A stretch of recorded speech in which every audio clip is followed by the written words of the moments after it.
I came home and found my stuff dumped on the lawn by my wife and her parents, telling me to get off her house. But I had bought the place long before I met her, so I called the police and they got dumped out instead. I'm a 35-year-old male desk worker for an IT firm specializing in financial systems protection. For the last decade, I've been grinding, working 60-plus hour weeks, sacrificing my 20s. While most of my college buddies were out partying, I saved every penny I could while living in a cramped apartment with 2 roommates who were questionable at best when it came to basic hygiene.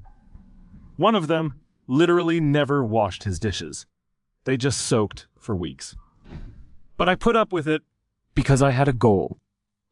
Finally, at 28, I bought my dream house. Not a mansion, but a really nice 3-bedroom ranch on a quiet street with mature trees and decent neighbors.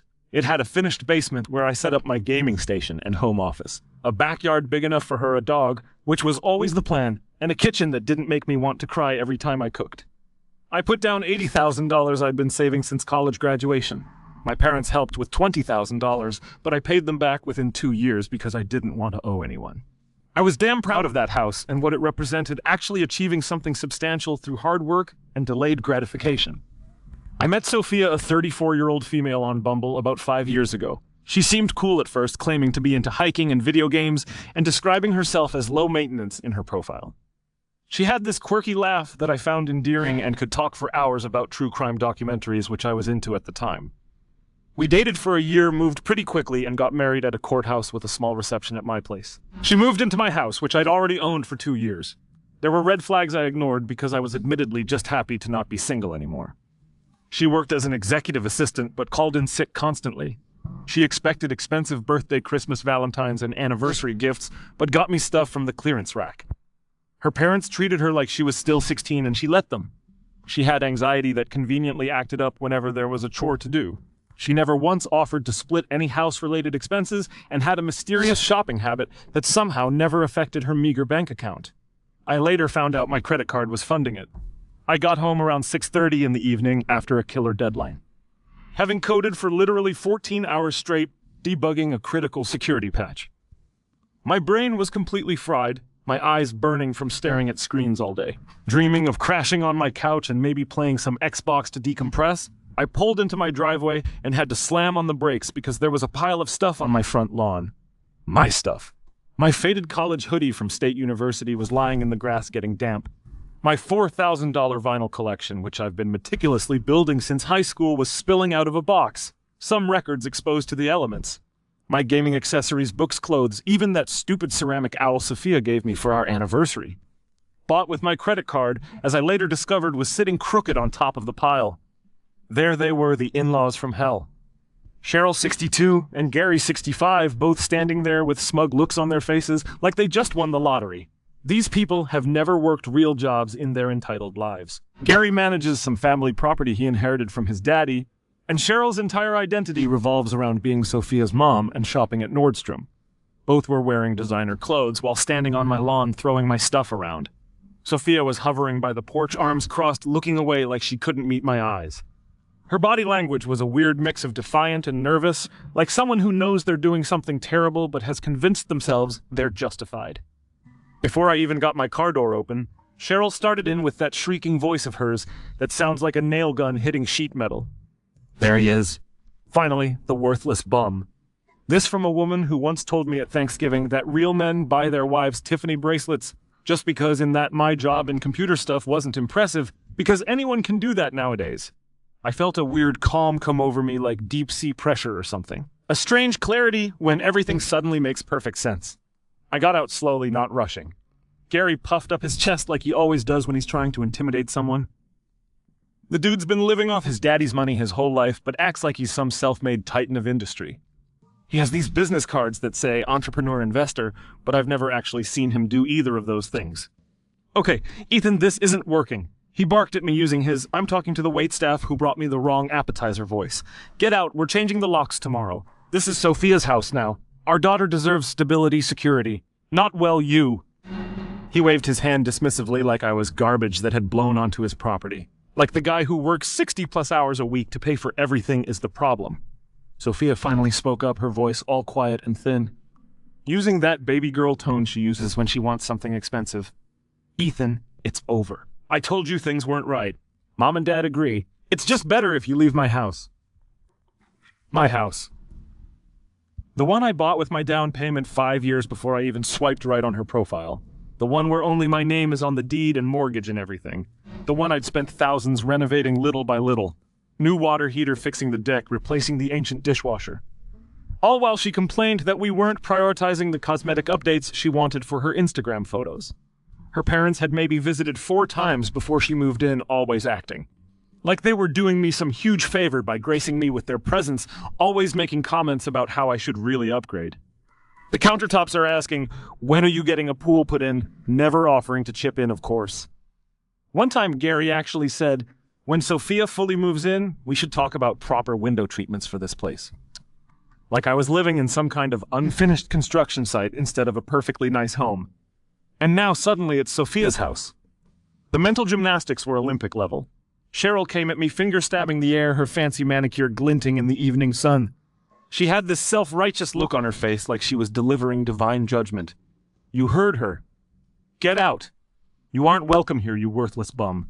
This is our daughter's house now. Then she kicked one of my boxes for emphasis. My old Psychology 101 textbook skidded across the wet grass, landing in a puddle from the morning's rain. That's when the absurdity hit me. I started laughing, not a chuckle, but a full-blown, slightly manic laugh that surprised even me. It echoed in the quiet street. Here was this 62-year-old woman who I'd watched drop $600 on lunch without blinking, kicking my college textbook around like she was some tough enforcer in a bad mob movie. Cheryl's jaw literally dropped. Gary blinked stupidly. Sophia flinched like I'd screamed at her. My house! I choked out, wiping my eye. Sophia's house. Wow. Did I miss the closing? Was there a memo? Because last I checked, I'm the only one who's paid a single penny toward this mortgage. I'm the only name on the deed. I've never seen any of you write a check for property taxes or insurance or repairs. The neighbors across the street had come out onto their porch watching the show. Don't you dare mock us! Gary blustered, puffing up again. His Rolex, a real one, sadly glinted as he gesticulated wildly. This is only fair. Sophia dedicated years to you. She deserves this house for everything she's put up with. Put up with what I asked.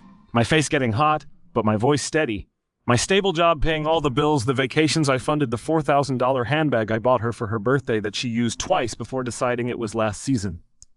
Cheryl jumped in her voice, rising to a pitch that probably disrupted satellite signals. You clearly don't appreciate her. You work constantly. You're never home. We're stepping in to ensure she has what she deserves. Right, I said, the laughter gone, replaced by ice in my veins. I pulled out my phone. What are you doing? Sophia asked, panic flashing in her eyes. For the first time, she looked unsure of herself. Calling the folks who handle property disputes, I said evenly. Trespassing specifically, you know the police. I'd never called the cops in my life, but this was beyond ridiculous. Don't you dare! Cheryl shrieked, her voice hitting a note that probably disturbed bats in the next county. This is a family matter. We don't need to involve outsiders. Not when you're on my property throwing my stuff around, I replied, dialing 911. Not when you're trying to illegally evict me from a house that I own outright with no legal claim whatsoever. That's actually a crime, by the way. Sophia started to cry. Those practiced tears that always appeared the moment she wasn't getting her way. The same tears that came out when I said we couldn't afford a $3,000 purse, or when I suggested she might want to contribute to our joint savings account once in a while. Ethan, please don't do this. We can talk about it. I just need some space right now.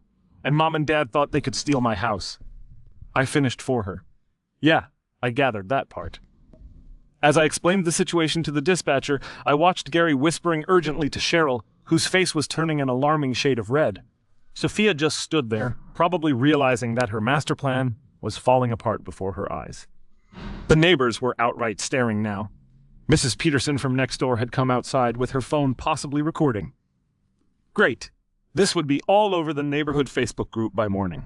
I calmly gave my address, stated there were 3 individuals trespassing, refusing to leave, who had moved my belongings onto the lawn and were claiming ownership of my home.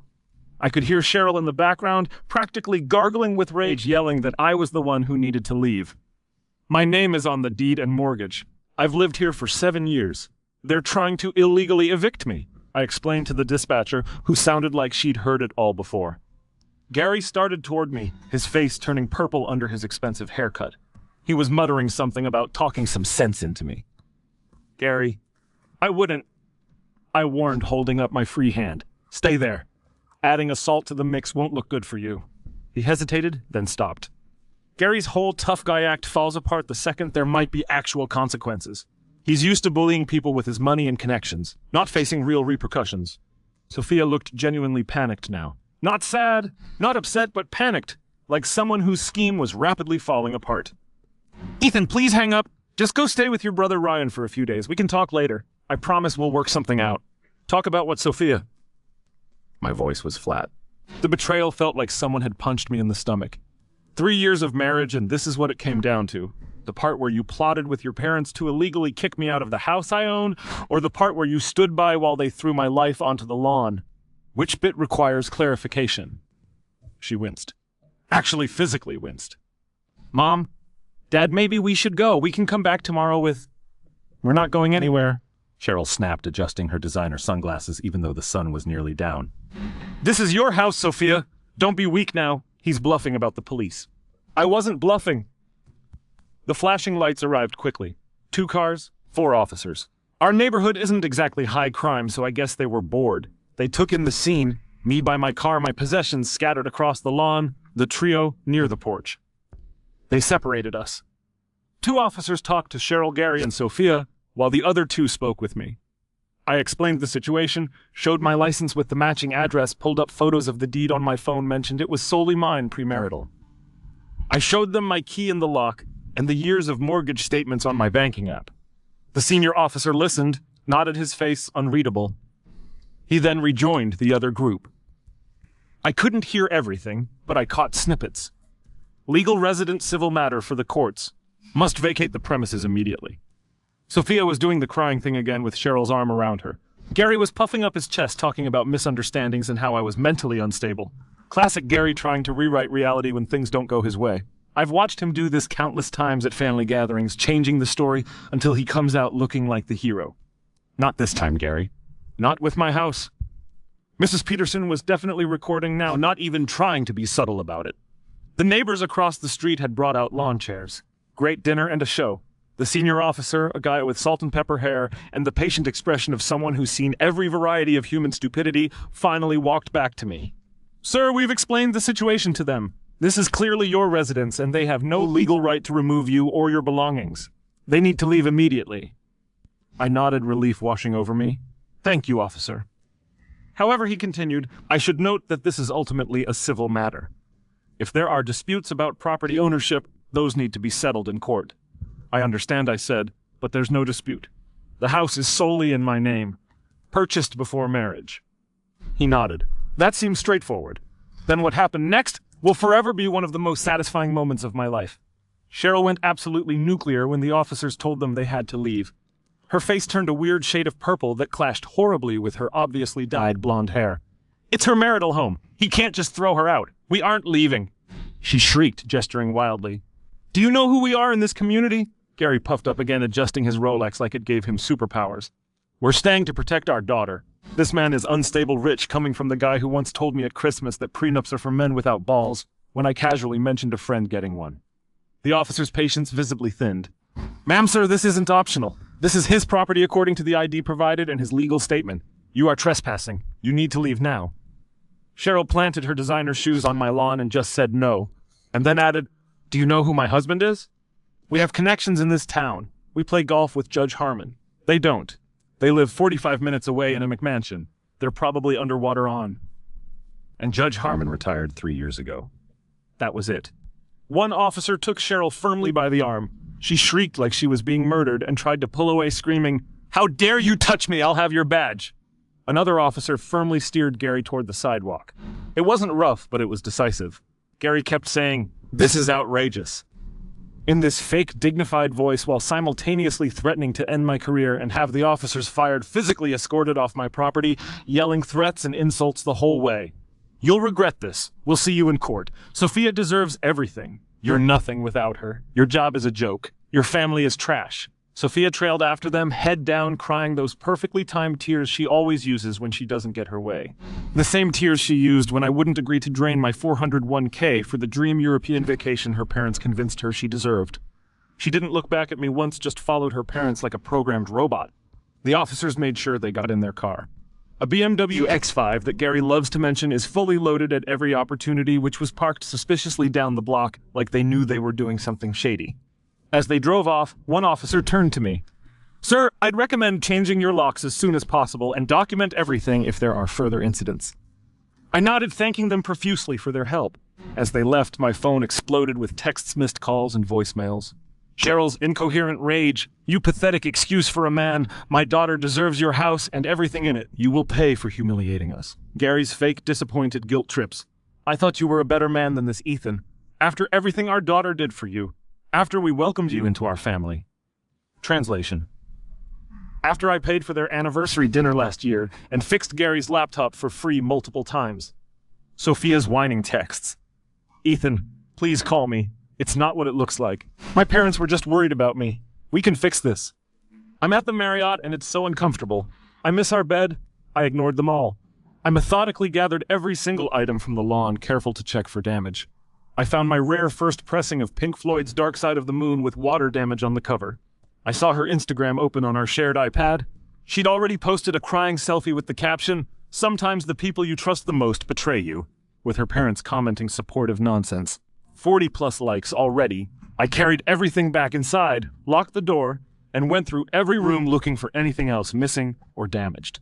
My first call the next morning was to a locksmith. $450 to change every lock. My second was to the meanest divorce lawyer in town, which led me to Mr. Davies. They actually thought this would work, that I'd just hand over a $520,000 house I bought with my own money to their precious princess. Unfreaking believable. It's been 3 weeks since the lawn incident and things have gotten messy. First, thanks for all the comments and support on the last post. RIP my inbox. But seriously, it's good to know I'm not the only one who's dealt with psycho in-laws trying to claim property that isn't theirs. I met with my lawyer, Mr. Davies, a sharp-focused ex-military guy who doesn't take nonsense from anyone. His office has this minimalist vibe that somehow screams, "I will destroy your enemies," without a single threatening word. I laid out the whole story. Documentation in hand, deed, mortgage, tax bills, all predating Sophia, all solely mine. I've paid $2,250 a month for the mortgage for years, while she contributed exactly $0. Not even once did she offer to chip in for property taxes or home insurance. He confirmed my position with badass confidence. The house is separate property. End of discussion. Legally, Sophia might have a theoretical claim to a tiny slice of appreciation if she could prove substantial direct contribution, which Davies said was about as likely as me becoming the next Batman. Based on the financials I provided, I paid for everything significant. Mortgage, property taxes, homeowner's insurance, all repairs. When the water heater died, that was my $1,300. When we needed a new refrigerator, that was my $2,200.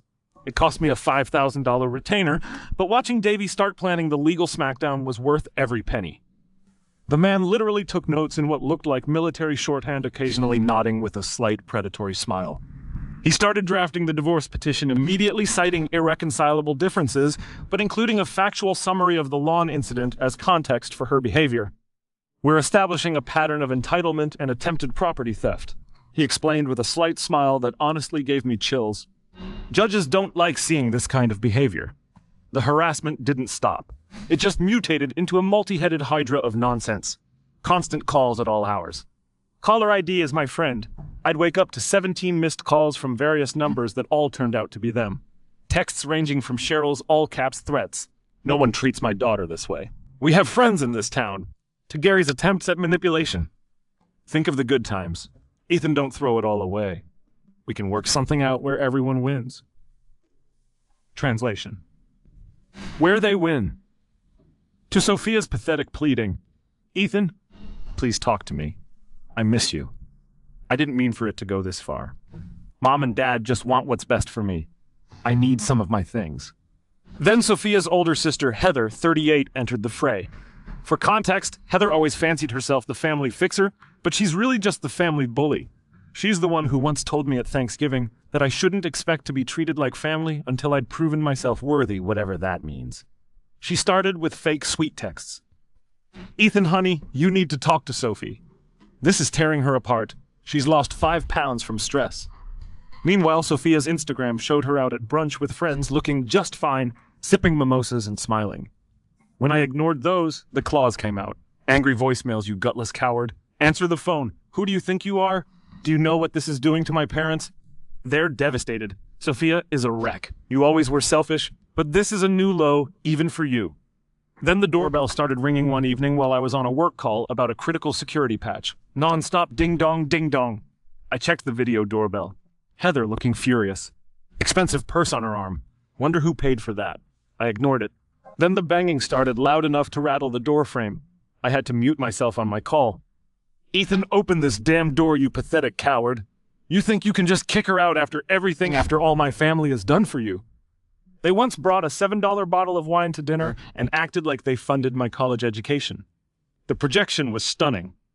I saved the video called the non-emergency line, referenced the prior incident, and emailed the footage. The cops paid a visit. The same officer as before! Officer Rodriguez, who deserves a medal for his patience, told me later that Heather tried to convince him I was mentally unstable and holding Sophia's family heirlooms hostage. The direct harassment from Heather stopped after what I assume was a come-to-Jesus talk from Officer Rodriguez, but I knew she wasn't done. These people are like termites. They just find a new way in. The psychological warfare shifted to subtler stuff. I got a fraud alert on my AMX for a $3,900 Louis Vuitton purchase I didn't make. I caught it and had the card canceled. An alert from my bank about a blocked suspicious login attempt to my retirement accounts. I changed passwords everywhere and added double authentication. These vultures were trying to drain me financially. Then came the deluge of junk mail for Sophia at my address. Bridal magazines. We're getting divorced. Parenting catalogs. We have no kids. She always said she wasn't ready. Credit card offers galore. Davies explained this was likely an attempt to establish residency or create a paper trail, making it look like she still lived here. I marked everything returned to sender address, no longer resides here, and sent it straight to recycling. Gary and Cheryl started with slow, creepy drive-by past the house in their BMW X5 financed, according to my neighbor who works at the dealership. Then Gary escalated, slowing down while I was mowing the lawn and yelling, "Enjoy it while you can. You'll be in an apartment soon." Before speeding off, it felt like something out of a bad movie. I spent $1,200 on a comprehensive security system with 4 high-end cameras covering every angle of my property. Best investment ever. The smear campaign went nuclear. My brother Ryan called saying Heather had ambushed him at his work, launching into a tirade about how I was unstable, abusive, controlling, and had tossed Sophia out penniless after I supposedly had an affair with a coworker. Ryan not only knows me, but has seen firsthand how Sophia would drain my accounts for girls' trips to Vegas, then cry when I asked for receipts. He shut Heather down with, "I've watched your sister spend his money for years while contributing nothing, so forgive me if I don't believe a word you're saying. They're clearly trying to poison anyone who might support me." I got a text from Megan, Sophia's cousin, who's quietly sympathetic because Sophia once stole her boyfriend. That blew my mind. At a family dinner 3 weeks before the lawn incident, Cheryl was cornering relatives, boasting about how they were taking care of things and ensuring Sophia got the house she deserved. Direct quote, "Ethan doesn't realize it yet, but that house will be Sophia's by summer." Gary has it all planned out. The pre-planning was confirmed. This was a calculated attack from the beginning. Sophia hired the most ambulance-chasing divorce attorney in town. Her online reviews literally include complaints about inflated bills. She sent a formal demand letter to Davies asking for 80% of the house's current value, $520,000. So $416,000 to her $7,800 per month in spousal support, more than I actually make after taxes. All furniture in the house, including stuff I owned before marriage. My car, which is paid off unlike hers. My retirement account's worth about $180,000, which I've been building since before I met her, and for me to pay her legal fees already at $15,000 apparently. The balls on these people, just astronomical levels of entitlement. Davies' response was ice cold. He didn't just send a letter. He called a meeting with her lawyer, recorded it with permission, and systematically dismantled every claim while citing relevant case law. He reiterated the house's non-negotiable separate property status, CC. The deed again referenced the police reports regarding the eviction attempt and Heather's harassment, and stated spousal support was a non-starter given her conduct and our short marriage. The best part, Davies had done his homework. He pulled Sophia's credit report legal during divorce proceedings and found she had opened 3 new credit cards in the 2 months before the lawn incident, maxed them all out, $37,000 total, and made minimum payments from our joint account. He presented evidence that she had been planning this for months, systematically draining shared resources while plotting to take my separate property. This pattern of financial behavior, Davies told her lawyer, will be presented to the court as evidence of premeditated attempts to defraud Mr. My Last Name prior to a planned attempt to seize his separate property. Her lawyer's face apparently went white.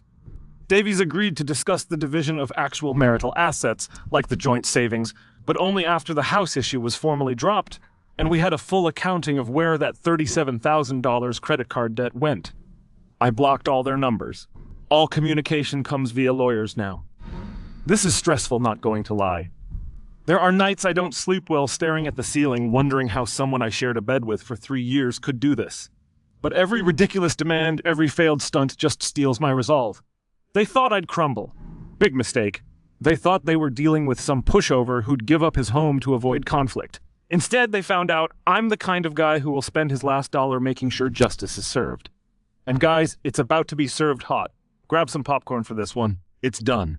Finally, completely officially done. The divorce decree is finalized. And the consequences for Team Gold Digger are biblical. The last couple of months were a legal circus, but Davies, my lawyer, was worth every penny of his $375 per hour rate. Heather, Sophia's sister, after being shut down by my work's HR for sending harassing emails claiming I was emotionally abusive, which Davies documented, tried one last stunt, a fake Instagram profile using my name and pictures, posting racist crap, and DM our mutual friends saying I was on drugs. It caused a brief headache.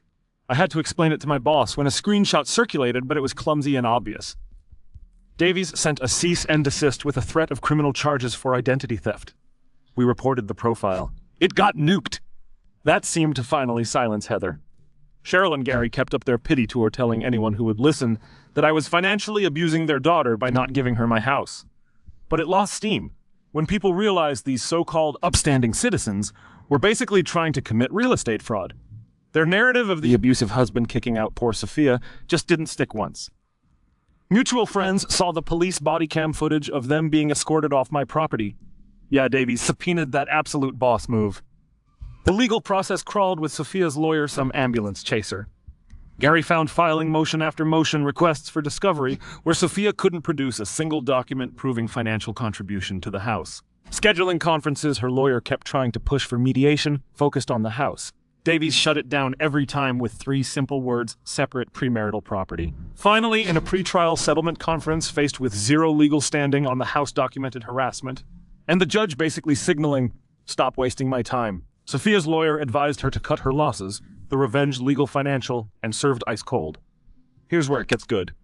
The divorce decree was brutally simple, and exactly what Davies predicted from the start to the house confirmed 100% my separate premarital property. No equity split, no buyout off the table, and spousal support denied. Justification cited short marriage duration and documented misconduct. The lawn incident, harassment, and assets. We split the joint savings, $12,000 total. Mostly my money. She gets her personal belongings. That's it. But here's the cherry on top. Davies found out through discovery that Gary had loaned Sophia $65,000 over the past year, which explains the mysterious shopping sprees in her new boob job that I supposedly didn't appreciate enough. Davies successfully argued this was an attempt to hide and drain marital assets. Since these transfers happened as our marriage was deteriorating, the judge agreed and ordered Sophia to repay me $32,500, half the amount from her share of our assets. After the judgment, Sophia called me sobbing. Turns out that loan from Daddy wasn't a gift after all. Gary expected to be paid back from the house money they were so sure they'd get from me. Now she owes him $65,000 and me $32,500. Has no job. She quit her admin position back in March, assuming she'd be set for life, and Gary and Cheryl are furious. Here's where it gets even better. Remember those designer clothes and jewelry Sophia kept buying? Davies suggested I request an inventory of items purchased during the marriage. Anything bought with my income during marriage is technically marital property. I got half the value of her Cartier bracelet, Louis Vuitton bags, and her entire Sephora collection. Total value $18,000 to me. Watching her face as she realized her shopping addiction was now costing her was priceless. The belongings hassle. Sophia ignored requests to pick up her stuff for weeks, probably thinking she'd be moving back in. Davies advised packing it professionally and storing it to avoid claims of damage. I paid the initial storage fees up front to get her crap out of my house. She refused to pay the ongoing storage fees. I let the unit go to auction after proper legal notice. Someone got her priceless collection of designer shoes for $350. Sucks to be her. The financial implosion. Absolute perfection. Absolute. Sophia's credit is wrecked from all the cards she maxed out. Cheryl and Gary co-signed a lease on a $3,800 a month luxury apartment for her banking on the house payout. Now Sophia has no job, owes nearly $100,000, and Cheryl and Gary are stuck covering her rent. My buddy who works at Gary's bank, yeah, I know, small world, told me confidentially that Gary had to take out a HELOC on their own house to cover their suddenly mounting expenses. Then last week, the begging started. First, Sophia, Ethan, please. I'm desperate. My parents are going to kick me out. I have nowhere to go. I made a terrible mistake listening to them. Can we please talk? I still love you. Then Gary, if you can believe it, called from a blocked number. Look, we may have overstepped. Perhaps we can discuss an arrangement. Sophia is really struggling. Translation: help us fix the mess we created. The final humiliation came when Cheryl sent me an email. Ethan, I know we've had our differences, but Sophia is in a very bad place right now. Perhaps we could meet for coffee and discuss how to move forward in a way that benefits everyone. Gary and I are prepared to be reasonable.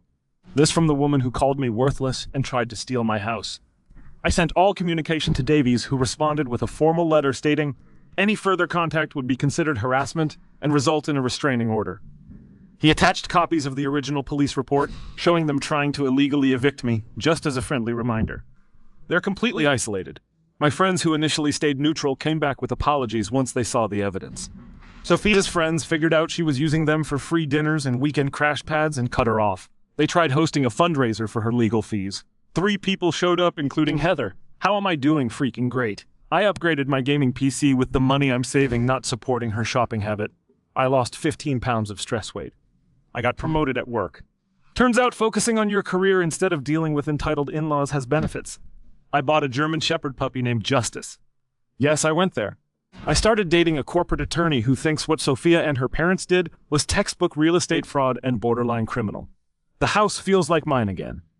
I painted the living room the color Sophia hated, converted her meditation room that she used twice into a proper home office, and installed the hot tub she said was tacky in the backyard. They tried to take everything. They ended up with crushing debt-damaged relationships and a permanent record of their attempted fraud. I've got my house, my sanity, and the satisfaction of knowing that every time they see a BMW like mine drive by, they're reminded of how spectacularly their plan backfired. Justice isn't just the name of my dog. It's what happens when entitled people mess around and find out. Thanks for all the support, everyone. Thanks for all the support, everyone. Thanks for all the support, everyone. Thanks for all the support, everyone.